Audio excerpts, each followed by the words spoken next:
A leopard went to a pond. He was very thirsty. A boar came there.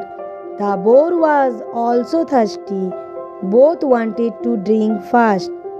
They became angry. They started to fight. They hurt each other.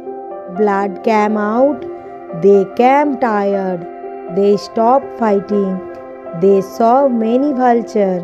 The vultures were watching them. The animals felt scared. They understood the danger. The vulture wanted them to die. The leopard felt sad. The boar felt sad too. They stopped fighting. They drank water together. The moral of the story is, do not fight among yourselves.